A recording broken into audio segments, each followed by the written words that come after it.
Miss Martin Muses. Welcome to Miss Martin Muses, where we muse upon what makes me laugh, makes me cry, makes me happy, makes me sad, or just really ticks me off.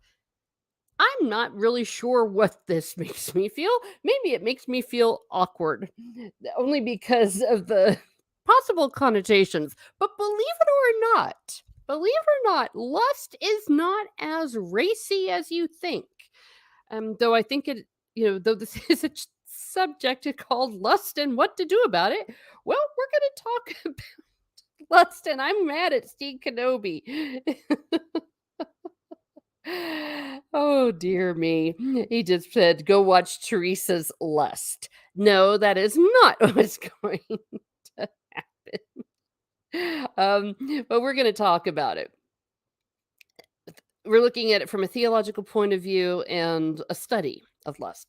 I can tell you what we're not going to get into. We are not going to get into details. All right. So maybe a subject for another day, but we all know what sex is, and sex is not the same as lust, and neither is desire. Is lust one of the seven deadly sins? Why, yes, precious, it is. And one may say, how can it be a sin if we are called to go forth and multiply, for example? Well, not to give away the ending of the story, but there has to be a happy ending to the story if there is going to be procreation. That's just all there is to it. So, God cannot command you to do something that is sinful, nor would he give us any urge that is not holy. It is, as always, the misuse. Lust is very much connected with gluttony, and that's why I did gluttony before I did lust. Because we're talking about an inordinate attachment to an appetite. There are various forms of lust that we're going to touch on, but it can also be like a lust for power. Oh, it's like your lust for this is bad. So it is rightly used in that context. As always, I like to go to the people smarter than I am to help us out. I believe this first one is the dictionary definition. It might be the catechism. I don't know. I didn't. I always use sources that are public domain. Lust is public domain. Okay, here we go. All right, but first, before I go on, the Sentinel. I'm sorry, I forgot to greet the chat and everyone coming in later. Hello, Sentinel. Oh my. Oh, you've got a halo. Well, of course, you're a lovely person. Look at me waving. I have not pre-read Steve's comment, and I may not read it all. He says, I know how... Okay, this is not too bad. I know how to deal with lust. I went through puberty when Baywatch aired. A little bit of that might, but actually, I don't think that's lust. When in the catechism, they talk about, keep in mind the age of the human being. And part of going through puberty and all that stuff is also learning how to ordinately deal with things that are natural. And let's face it, there are things that are just natural, especially for men. But women too. Women, people for a long time, the whole idea was like women don't have needs. Yes, it's human. It's a part of us. Oh, do you? I know exactly what you're talking about, Steve. I dealt with it many, many times. But let's talk about what the definition of lust is. I knew you were going to troll me. He already trolled me on Twitter. I told him he's in trouble. But I'm not as good as troll as he is. Lust is disordered desire for or inordinate enjoyment of sexual pleasure. So we're talking about disordered. I think a very good example that Steve gave on one of my live streams when I previewed this stream is like those serial killer people who take a great deal of pleasure in, like, their murder. I mean, that is definitely something that is very disordered, okay? You should not be happy, if you know, in your body about when you murder. That's a very good, um, example of lust. Another would be rape. Catechism talks about rape. You should not be this is not using the gifts that God gave us. You are using it as a weapon, you're using it as an attack, and you should not be happy to be hurting somebody. Wanna say something about rape as well. Remember, rape can be done by women too. It's just the technicalities of it is different. Hello, Chrysanth. Hey, everyone. We're talking about lust. I've already set the rules, though. We're not going to get into details. So thank you for using euphemisms, people in the chat so far. So it's disordered desire for or inordinate enjoyment of sexual pleasure. That's where you have it where it's almost an addiction. For example, Steve did bring up what happens naturally in puberty. But imagine if it's 24/7, an inordinate enjoyment, or when you talk about people that are addicted to pornography, when you have well, what is it? Isn't there a there's a 12-step program for that. Dang it, what is it called? I know all about 12-step programs, I don't know the sexual one. You can also tell when inordinate seeking of sexual pleasure ruins your life.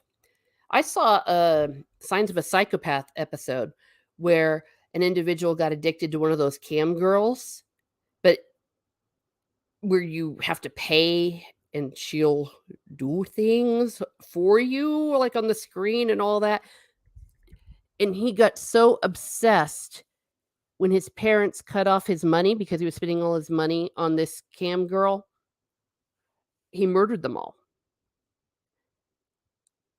That's disordered and inordinate. Lust is not how do I say this? Because it's not always violent, but it's always selfish. Always selfish. There's another good examples I think about. Some of it's in fiction, some of it's in real life, where back in the day when there wasn't a lot of knowledge about how to space your children, for example, like natural family planning wasn't a thing. The only way that they understood to not have sex, I'm sorry, not have a baby or get pregnant was abstinence. But you would perhaps find situations in royalty that the House of the Dragon actually brought up in fiction, where it out of no concern for the woman, even though knowing that it might kill her, if the husband still would have sex with her knowing it could kill her. It's like, "It's my right because 'cause I'm the husband." Well, there is a such thing as conjugal rights. Legally, a woman has conjugal rights to her husband and vice versa, but there is also the conjugal right to not die. Okay, so that would also be a situation. It's like, yes, I know that, but you need to care for your partner. That would also transfer over into today where we do have the technology. For example, when you're talking about the Creighton model for natural family planning, you've got to respect each other's bodies on that. It's it's not about using each other. It's not turning a human into your own personal sex toy. Now, that is not to say that you cannot do it for mutual comfort. I like mutual comfort because that's a phrase from St. Francis de Sales, writing in the 16th century. So it's a myth that you weren't supposed to enjoy sex, where he would say about the purposes of sex. Of course, he would say procreation, but also the mutual comfort. So sometimes, yeah, you can kind of do wham bam, thank you, ma'am, when it's done in love for your beloved. Nothing wrong with that. I'm talking about when it's a using, like where the person genuinely doesn't want to have sex for whatever reason, you have to respect that. You have to respect that. So I hope I am getting this across. Let's see some more about lust. Disordered. And remember, I told you lust is not always with uh, necessarily, it can be lust for other things, gluttony for other things. That is just how you use your lust with that other sin. All these sins are connected. Oh, I forgot to mention adultery, cheating. That lust is in there. You're not using sexual pleasure in a committed way in doing the act with someone that is not your spouse, not the person, not your beloved, especially when the other person doesn't know. This is awkward. It's hard to say this technically, but that is a grave act of charity against your partner. Several reasons. One, it's an emotional betrayal. It is also can even be a physical betrayal. If your husband, and I say husband because I'm a chick, it can be vice versa, is sleeping around and you don't know it, you're putting your partner, you're putting your beloved in danger of getting a sexually transmitted disease, even a fatal one. And also it's also a grave act of charity with the person you're committing adultery with, because you're also using that person. So cheating is another form of that. Hello, lemon pie. We're talking about lust. I was just talking a little bit about how adultery is with lust. And so you can be married, you can be in a sexual relationship and still lustfully use each other. And in the case of adultery, that is also not ordered, not charitable, because when you are satisfying each other, that is an act of charity. That is an act of love. Okay. So that beautiful desire, it's blessed by God. Okay. It's a way that man and women love each other with their bodies in mirror of the the Trinity and all that stuff. So it is a very holy thing. It's a very good thing. So when you break that trust by cheating, that's bad. But also, again, isn't that amazing? Isn't that great that you can, by having lovely, happy endings with your beloved, is an act of charity? St. John Paul II wrote a lot about that. So there you are, helping each other get happy. Let's go on. Okay. In this context, okay, this is from Catholic Answers. I ripped this off from them. In this context, treating someone as an object, that's what I was talking about when you turn your beloved into a sex toy, mean improperly treating a person as an instrument of sexual gratification and thus not properly recognizing the dignity of the person. That can be within marriage, that can be with your beloved. It's like, are you treating them as an instrument of sexual gratification selfishly? Remember, that's different from mutual comfort, which is a very beautiful thing. What this boils down to, we have faith, hope, and love, but the greatest of these is love. That's a theme with all of these deadly sins. Each of these deadly sins is a breaking of love. But isn't it interesting? Remember, lust is the one everyone likes to talk about, especially in context with Catholicism. But lust is not the greatest sin. Pride is the deadliest of the deadliest of the deadliest of sins. Speaking of lust for power, yesterday we were talking about The Godfather, part 2 on Mr. Brown's channel. And that is a great example of lust for power. Look at Michael Corleone and how he ended up. Hmm. So anyway, so now we know what lust is. I always say, wait, and what to do about it? How do you solve lust? Well, first of all, you can't solve desire, but you can solve lust. You can what to do about lust. Oh, this is more from Catholic Answers. In general, treating someone merely as a means to an end. A means to an end. I made these slides like 7 weeks ago because I didn't get around to it because life was beating me up. So, in general, treating someone merely as a means to an end and not respecting the fundamental dignity of the person results in the objectification of that person. Oh my gosh. I'm not even thinking about lust about this. See how these are sins against love. This can also be, let's just say, in our circle. Treating someone merely as a means to an end is an act against charity and an act against that person's dignity. So that is why that breaking of trust results in like a big nuclear bomb. Treating someone merely as a means to an end, not respecting the fundamental dignity of the person results in the objectification of that person. Gosh, it's been a long time since I've preached on this stuff. I am waving my arms. I don't have a Bible in my hand, but that's okay. I feel very strongly about this. That's why I hate rude behavior. You know how Woodruff Call just loses his crap when he sees rude behavior? I don't beat people up because I don't beat people up. But the rage that he feels, that's the rage I feel when I see rude behavior, when I see unkindness. That's the only thing that'll really make me lose my you-know-what. Gosh, okay, let's see what the chat's saying, because I was yelling a bit. Luffy's God is here!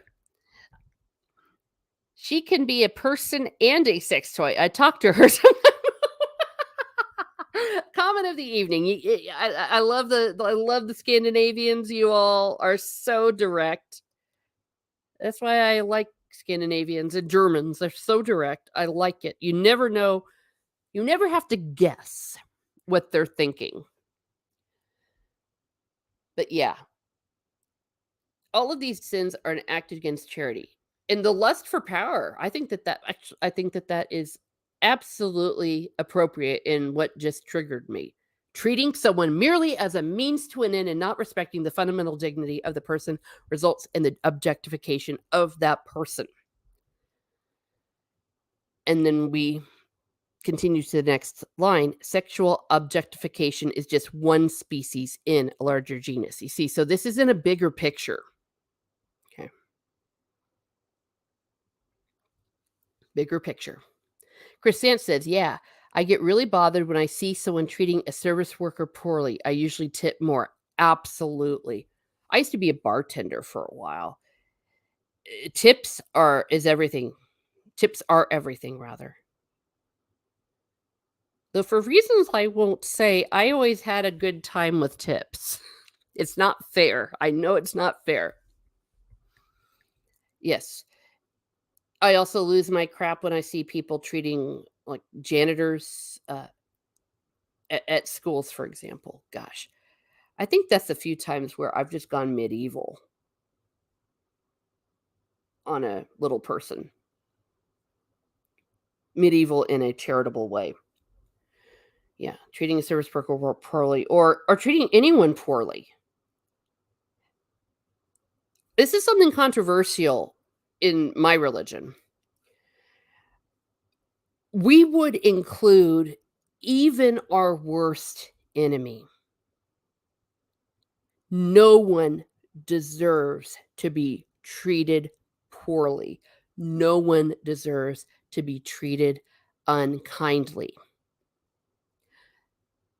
There is a fine line, but a true line between that and rebuke. Rebuke is something different from that.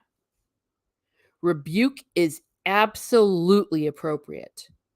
And sometimes it needs to get harsh. When you look at Jesus, when he overturned those tables and chased people out with whips and chains, rebuking is different from being unkind. It's a fine line, though. It's a very fine line. Rebuking can be very dangerous. The Sentinel says, "You were a bartender? What's the best pickup line you've ever?"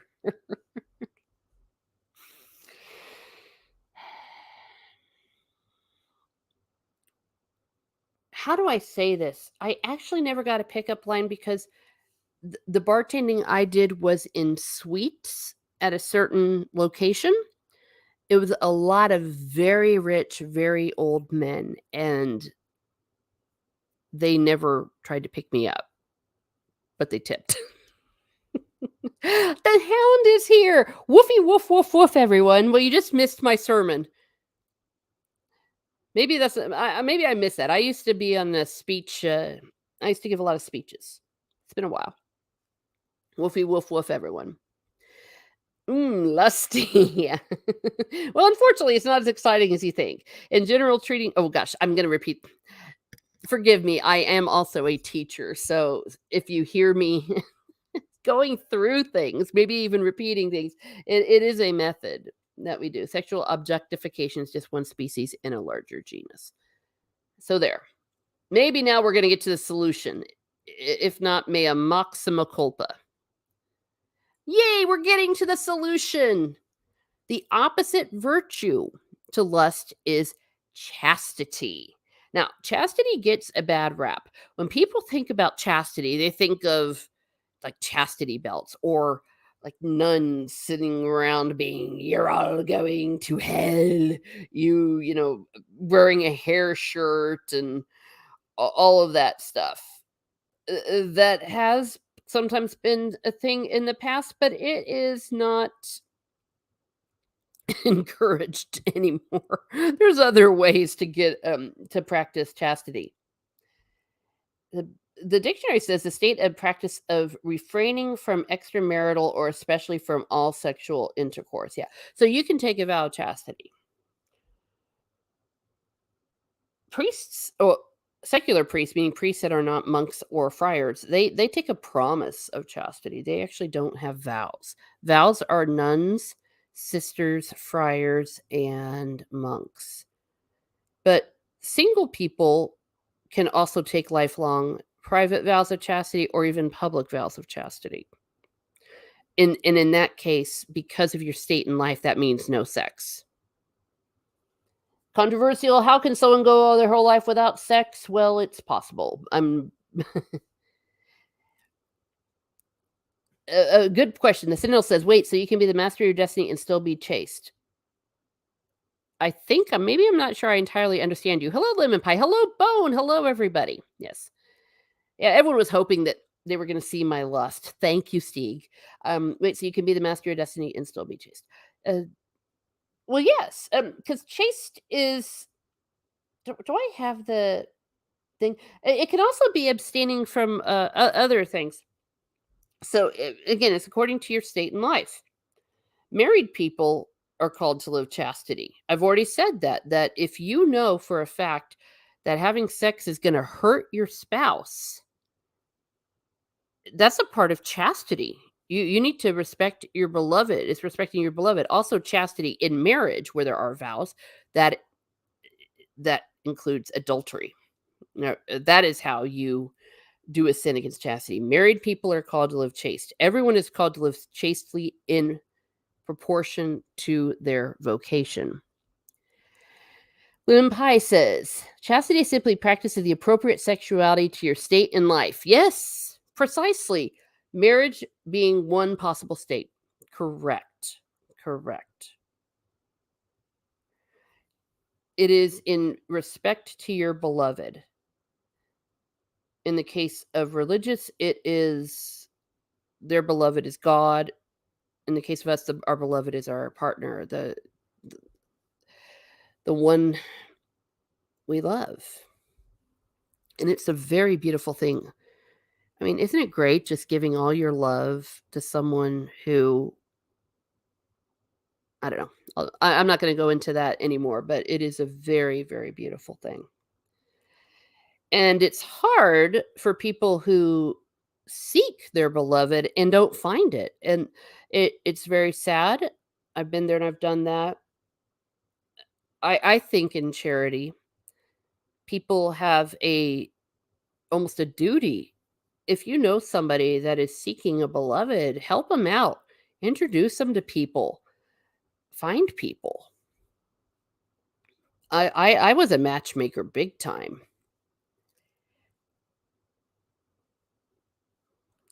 Especially, if it's guys that I wasn't interested in. But I'm like, "Okay, but I still, out of charity, I want you to find a good gal. I want you to find a good lady for you." Chastity is not the same as celibacy. I think some people think it's celibacy. Correct, correct. They associate it with celibacy. It is celibacy if that is what you have vowed to. No, it's not just celibacy. So you don't get a pass. You can't just go around and be an a-hole. Well, that's another example. You have a one night stand and you're like, oh yeah, I'll call you, and you don't. Isn't that awful? Isn't that a terrible thing to do to somebody?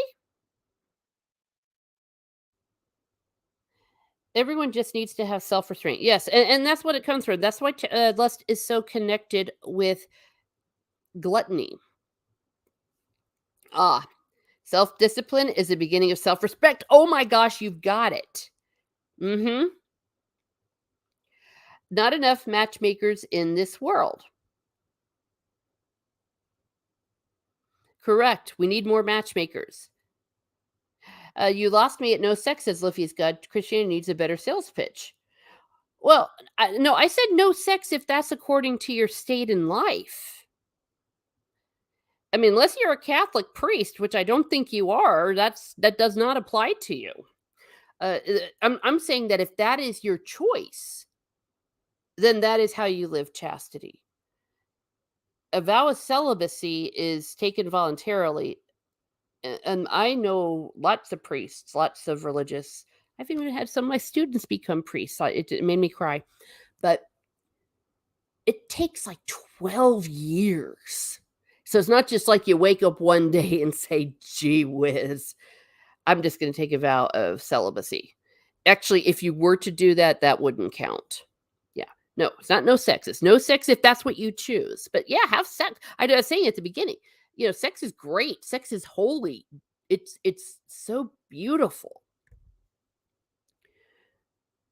Gosh, I could not be a nun for about 10,000 reasons. But if you talk to religious, and this is kind of part of it as well, they'll say sex isn't the problem. The hardest part is obedience.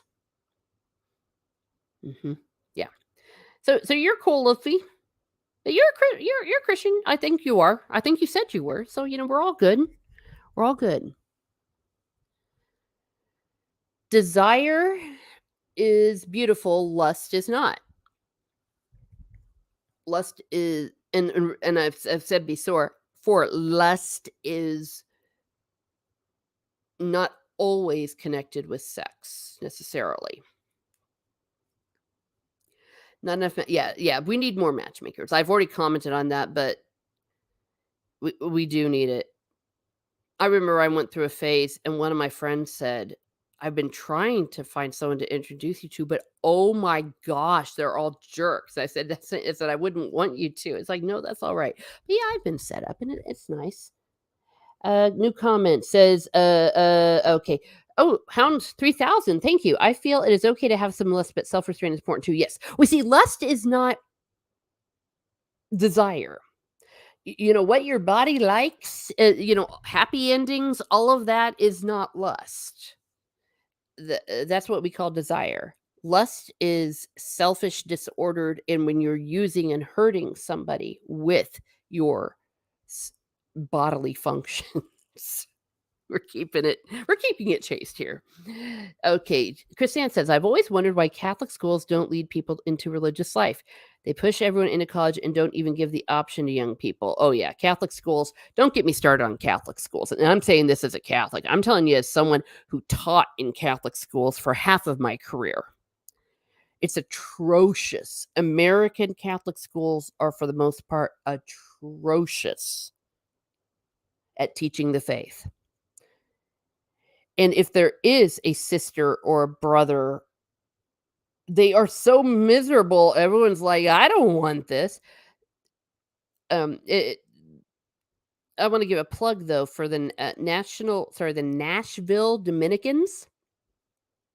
You hang around those sisters, man, you'll wanna join up. They're joyful, they're great, they're musicians, they're Saint Cecilia, but yeah, I don't know what to do about American Catholic schools, and I don't know what's going on overseas, but they can be very good academic institutions, but I think they've lost their vocation, pointing the finger of judgment. That's a rebuke, and I'm saying that out of love. I wish that we could reform, and some people are trying, and some people have been successful. I could give some examples, but that might lead to doxing, so I won't say anything. Howdy, Zakrot. Thank you for being here. Let's talk about lust. Actually, I think I frightened everyone with leaving chastity up there. Let me change the slide so people don't freak out. Chastity, everyone's like, no. Oh, okay. Here's the definition of chastity. Maybe that won't scare people. Chrisant says, but then they wonder why there aren't any young people going to religious life. Oh, I know it's ridiculous. Absolutely ridiculous. Why aren't there any sisters? Well, I don't know. Well, or if you have these sisters that are miserable and sit around and let's just be frank, complain, I can't be a priest. And I'm like, yes, I know you can't because you're a sister. Oh my gosh. And so who wants to be around miserable people? I mean, life is miserable enough. You don't want to be around miserable people. Absolutely. And Lady T of the Stars says, "Hi, money is another." Yes, it is. Lust for money, lust for power, lust for power. This is from the Catechism. That's why I have 2337. Chastity means the successful integration of sexuality within the person and thus the inner unity of man in his bodily and spiritual being. My gosh, that's why my head explodes. But this is a very beautiful way of saying this. So this is what lust is not. Lust is not the successful integration of sexuality within the person and thus the inner unity of man in his bodily and spiritual being. Lust is against this. Desire, chastity. Remember, chastity is not necessarily no sex. It's only if you say no sex. Okay, we have a choice. Means the successful integration of sexuality within the person. So it's not disordered, it's not harmful, it's not, like I give the example of the serial killer at the beginning. Oh my gosh, the co-ed killer. You want to talk about a very extreme example of disordered lust, a disordered desire, and a disordered sexuality. I can't even say it here, but you know what? We do have an elf in the house. We love Lady T. Girl, we need to talk about the coronation. I know that there's reasons, the scheduling and stuff, but we need to find it. Yes, we do, precious. My gosh. Successful integration of sexuality. Don't be a weirdo. Land O'Lakes didn't help. Okay, thank you, the R. I don't know if I get the reference. Help out a lady, help her out. Land O'Lakes didn't help. Yeah. You've gotta embrace your sexuality, you've gotta embrace gosh, this sounds weird, but I'm just it doesn't sound as dirty as it seems. Embrace your body. Your body is beautiful. Every part of your body is beautiful. I think that's why people are naturally horrified at the current mutilation that people are doing of their sexual parts. Your sexual parts are holy. The butter. Oh, okay. I don't know what that has to do with lust, but well, maybe it is something to do with lust. Okay, Hound 3000 says, Chastity reminds me of Sir Gilgad and Monty Python and the Holy Grail. Yes, yes. Well, there's so many good jokes about it. And I'm not saying in the past, I'm not even saying in the present, that you're not gonna find people with a very disordered attitude towards this. Still that I hate to use the word medieval because medieval was more enlightened than people think. But just because someone's a D with an ICK and not in the holy part of the body does not mean that is a representation of the teachings. Let's use a good example. I'm going to use an example of the United States of America. Look at maybe who our leaders are or some things that you see happening here in America. And you can say, I'm still an American. I still believe in America.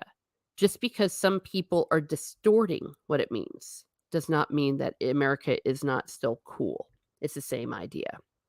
So integrate your sexuality. Maybe another way of saying it is grow up. My gosh.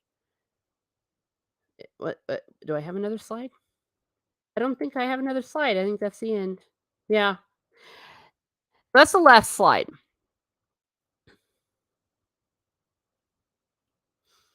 So that's what to do about it. Integrate. We like integration here at Miss Martin Muses, and we do endorse it. Let's see. So what do y'all think? Actually, I think a lot of you are saying a lot of things. Well, you can see what happens when when the respect for the human person is not present. Gosh, look at I've had children just devastated, like their mom or their dad is cheating. And it just kills them. I mean, when you allow lust to move away from your beloved, it's not just the your your partner and all that.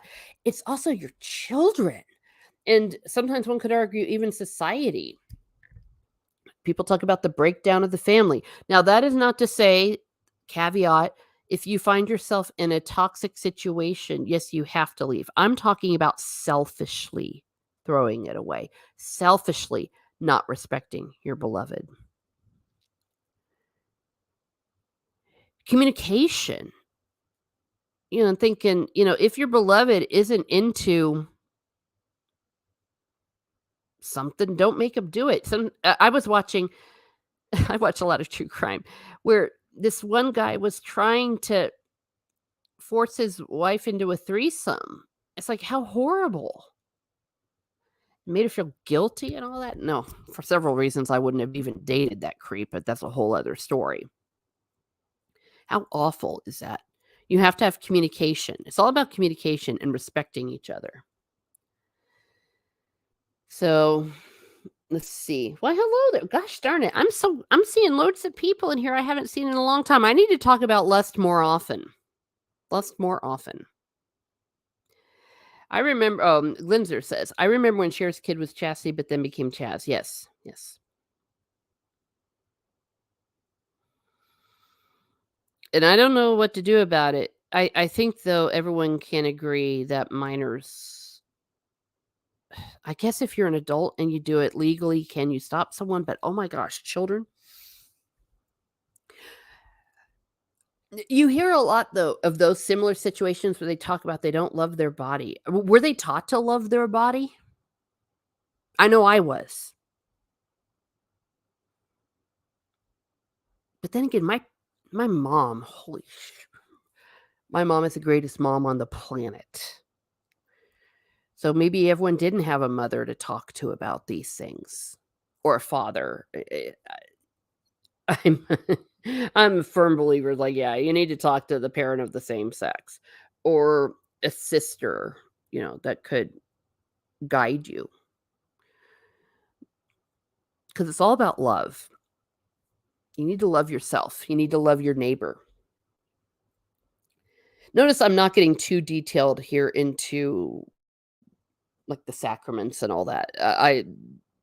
That's a subject I don't want to touch on.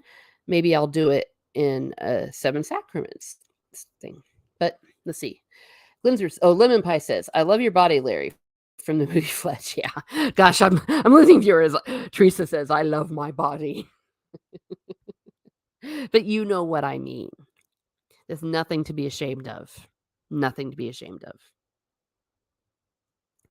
Chrisanne says, "Do we trust kids to make their own dinner?" No, because they would just eat a whole cake every night. Why would we let them make those decisions? Correct. And we're not allowed until they're 18. I mean, parents have to give consent like at the dentist. I know as a teacher, the only thing I was allowed to do was Band-Aids and collecting the teeth from the kids. Oh, that was always so exciting. Everyone got excited when a kid lost a tooth. But beyond that, and certain things that the nurses were allowed to do, but only with the parents' permission. But for some reason on this, oh, I don't know. Same thing with the thing that rhymes with abortion. Well, that is also connected with lust. In the and I'm not saying the women that often are pressured into it or put into those circumstances, and I'm not and or gosh, the poor men who have no choice.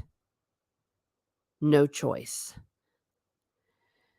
And if it, lose I knew someone that it just killed him. Killed him. It's like, "I beg you, I'll adopt the child. You don't have to have anything to do with it. Please just don't kill my baby." Oh,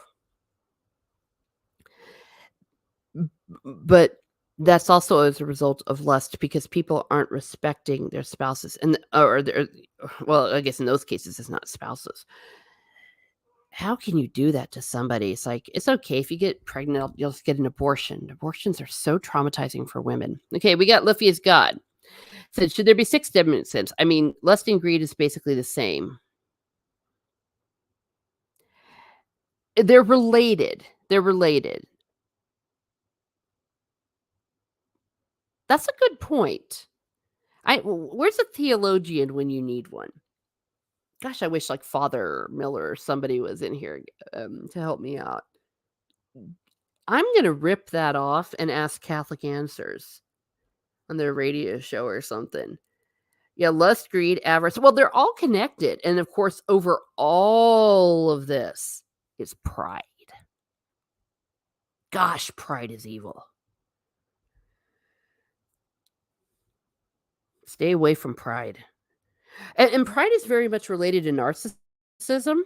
That's what's also so terrible about pride.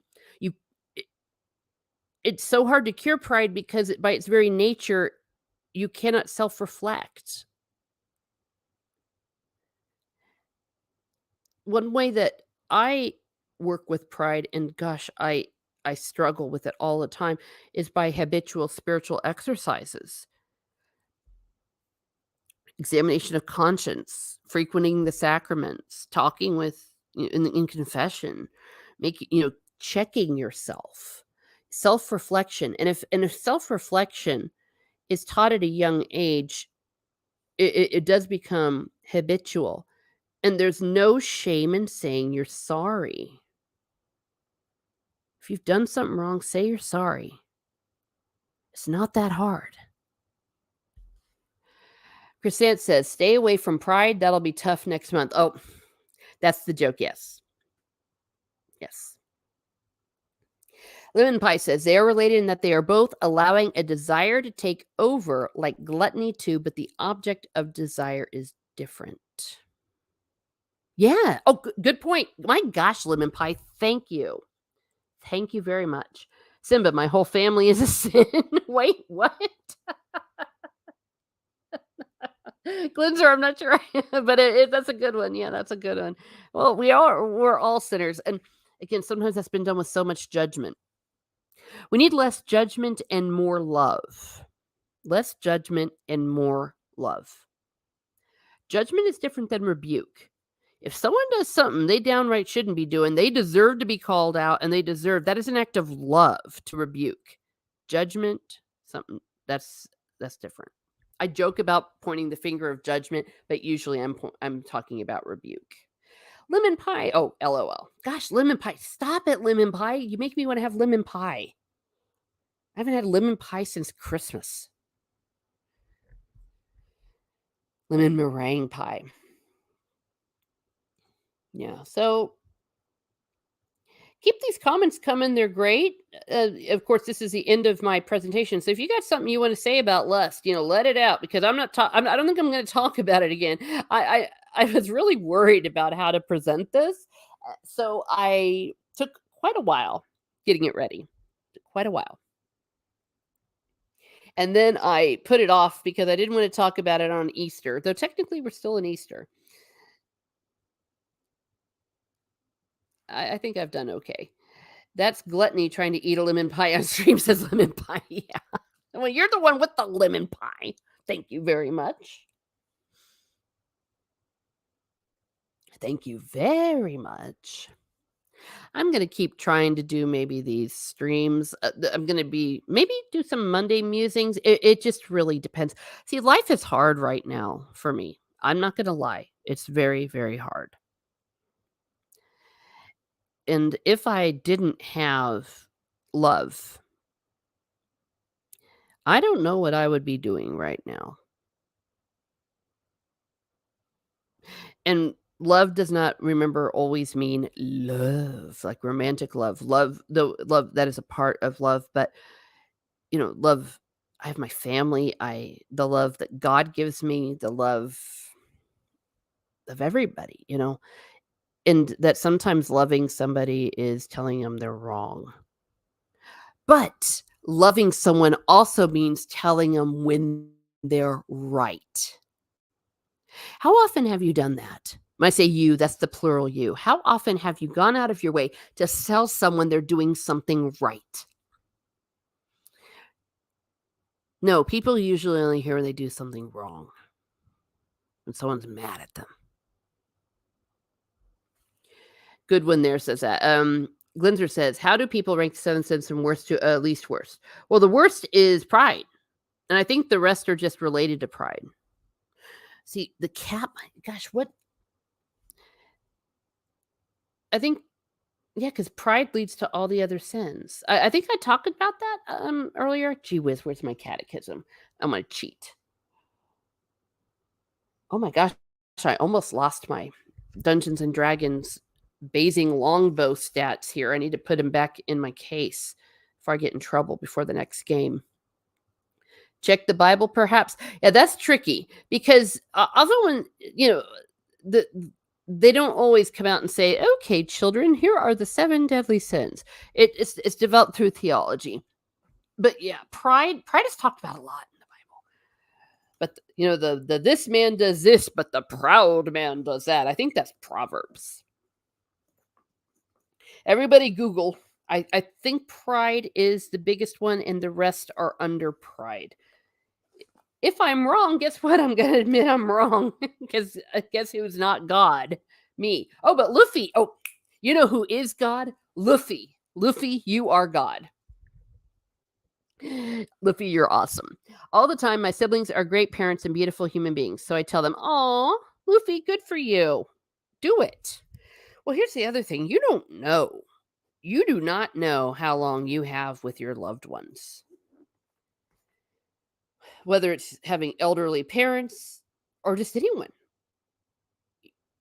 Holy crud, I was out on the freeway. I hate driving on the freeway. I could have been killed about 10 times by these maniacs and how they drive. Yeah, good for you, Luffy. Lemon Pie says, "Pride is the father of all that is in the Bible, I think." Yeah, I think it is. See, here's the thing about Catholics. We know the Bible and all this because we hear it all the time, but we don't tend to learn chapter and verse. So sometimes that makes people think we don't know the Bible.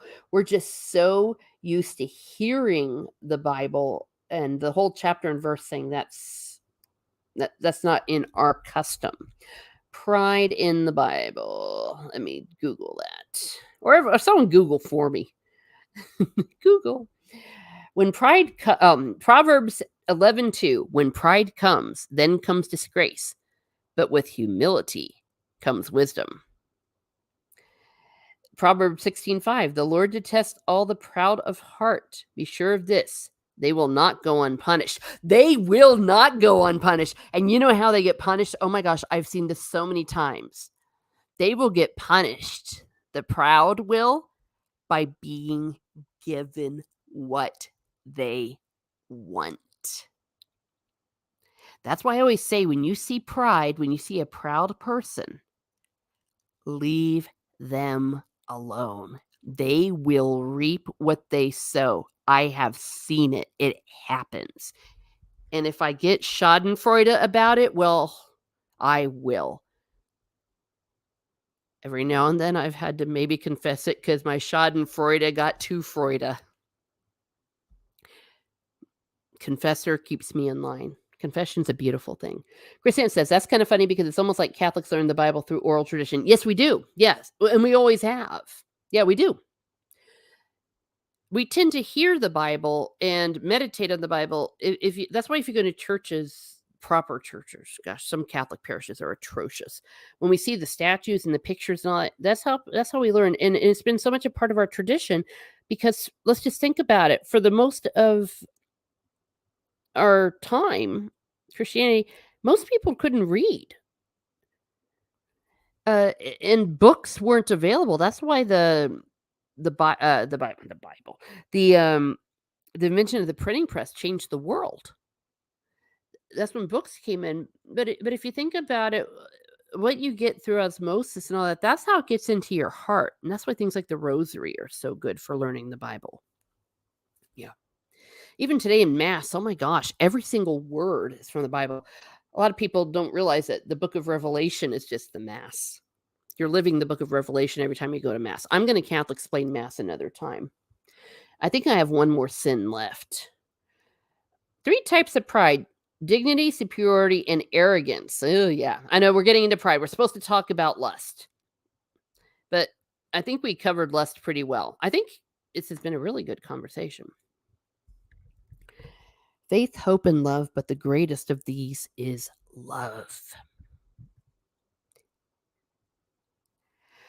Christina says, "That's the sad part. When I was a kid, our parish was very traditional. My new parish is mostly made up of older people, and there is a definite difference." Yeah. I mean, if you go into especially those old cathedrals, it, it's a pedagogical moment. So beautiful. And there are some parishes. This is what I really like about being a Catholic because first half of my life I wasn't. You really can church hop and it's perfectly okay. There's a church that looks like the Starship Enterprise. Okay, I'm not into that, but you can find a nice church to go to, and and if you're like me, since there's mass every hour in the hour, it depends on when I decide to wake up. Depends on D&D games that usually dictates my schedule. But yeah, so our D&D went long today, but it's like, okay, I'll go to this parish. This parish has one. Glenser says, I read a novel how Bibles were written by hand in convents by hand. Woo, yes, yes. The monks on Skellig Michael, where Luke Skywalker, fake Luke Skywalker was, Jake Luke Skywalker, they did a lot of that. It had to be by hand. That's all they did their whole lives.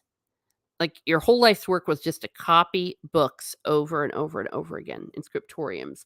Starship Enterprise, laugh out loud. You know what I'm talking about, Lemon Pie. You know. You know. You're just waiting for Scotty to beam you up.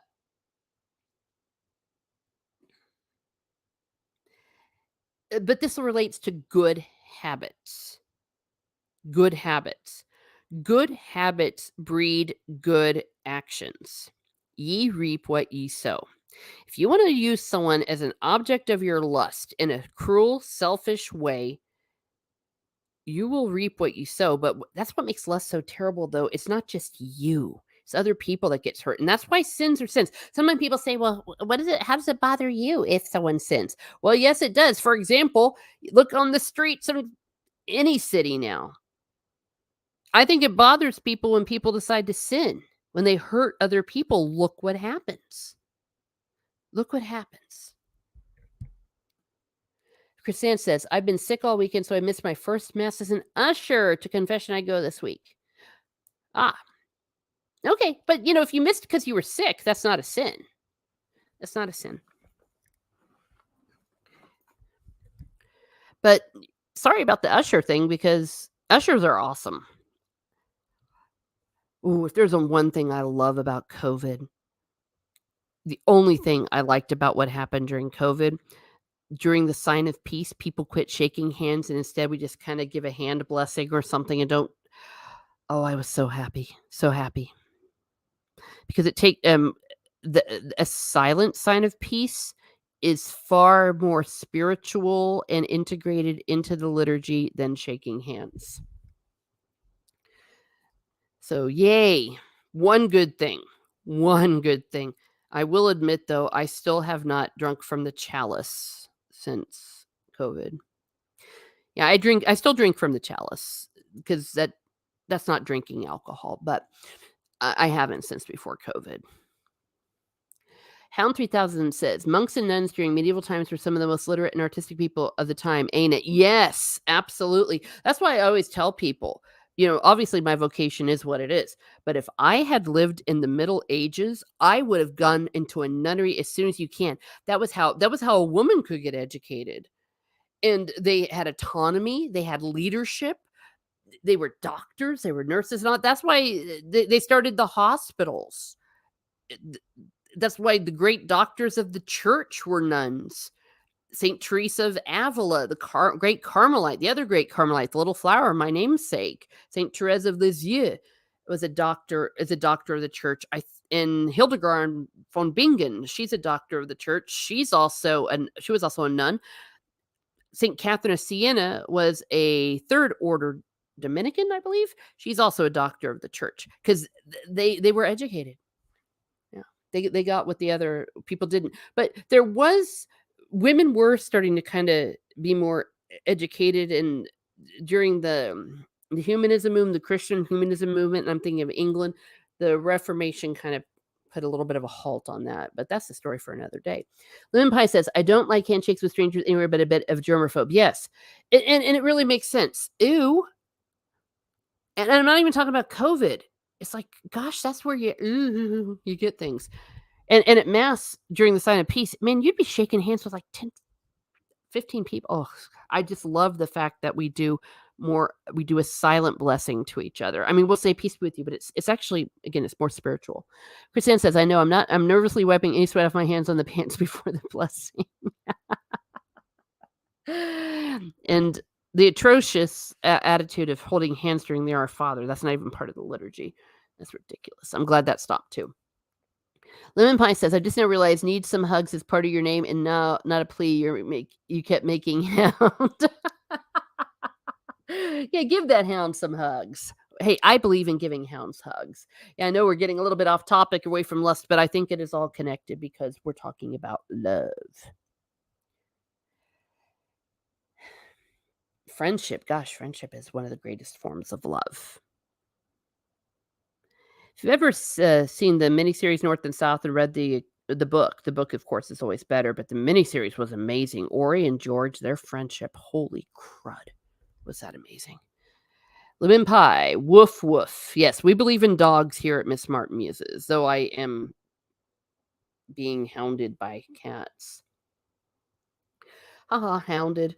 Let's see, anything else? Okay, I'm probably going to start winding down this party. I'm glad to have a little Catholic splaining thing going on.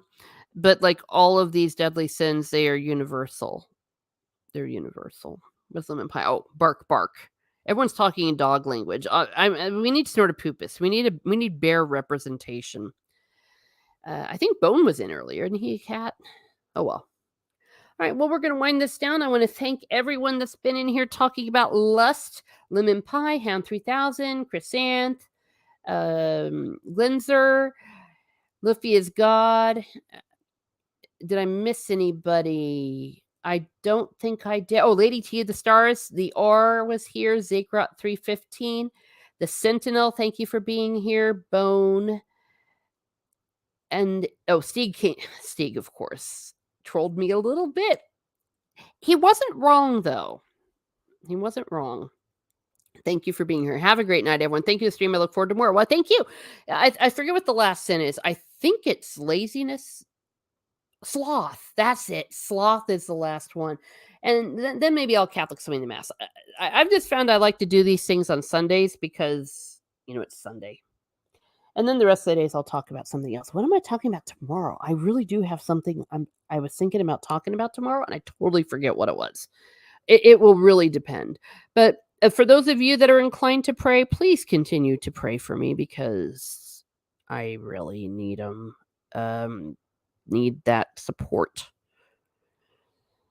because life hits hard when it hits hard. And I'm sure that everyone else has their own struggles, and I will pray for you as well. Lemon Pie says, "You forgot it's sloth due to sloth." Oh, yeah.